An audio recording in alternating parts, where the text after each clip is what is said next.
Good morning, everyone. This is your weekly edition of Title Scoop. As some of you may know, we recently decided to start sending out regular emails with content addressing various title issues that might be of interest to you. We're going to try to keep these short and sweet just so that you can get the information and get on with your day. As always, if you have any questions, please feel free to reach out to myself or your underwriter, and we're happy to help. So with that, today's topic is transfer on death documents.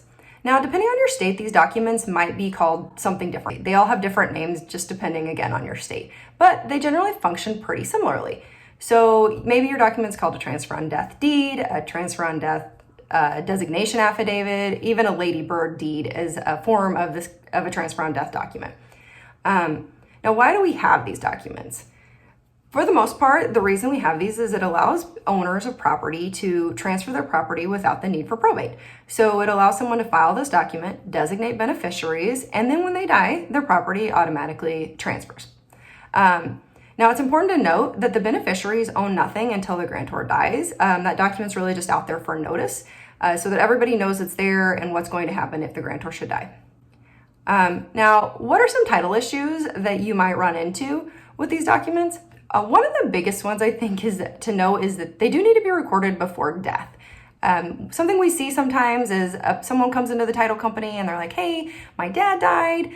I have this deed. I'm going to sell his property, but this deed gives the property to me so that I can do it. And if you look at it and it's a transfer on death document, there's a good chance that it's going to be void because it wasn't recorded prior to death.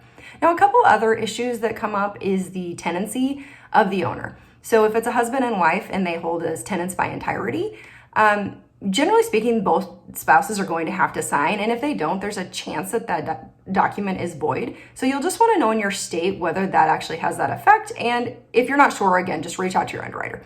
The other time that it might come into play is if there's two owners, they're joint tenants with right of survivorship, and one of them files a transfer on death document. If they do that, there's a chance that the tenants with right of survivorship is severed and they're tenants in common. So again, you just need to know your state, and if you're not sure, just reach out and we're happy to help you. So what do you do if you have a transfer on death document in your chain and the grantor has passed away?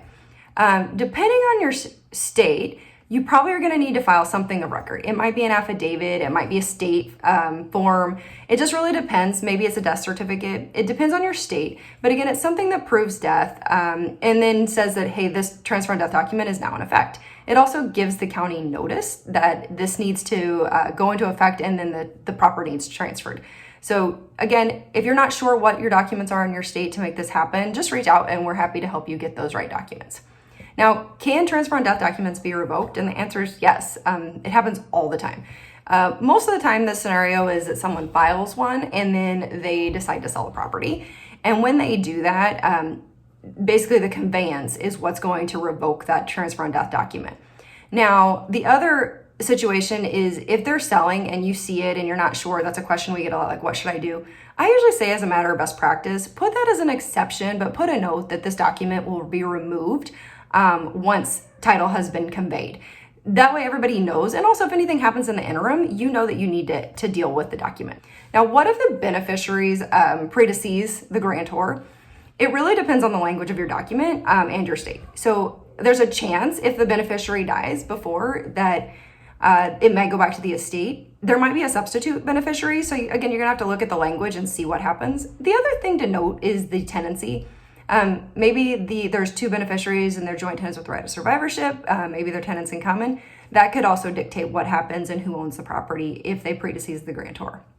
The last thing to note is beneficiaries take the property subject to anything that's on the property. So if it's a lien, if it's easements, exceptions, all that stuff sticks. So sometimes that's a question that you get. And if you do, just let them know you're getting the property as it was when the grantor owned it.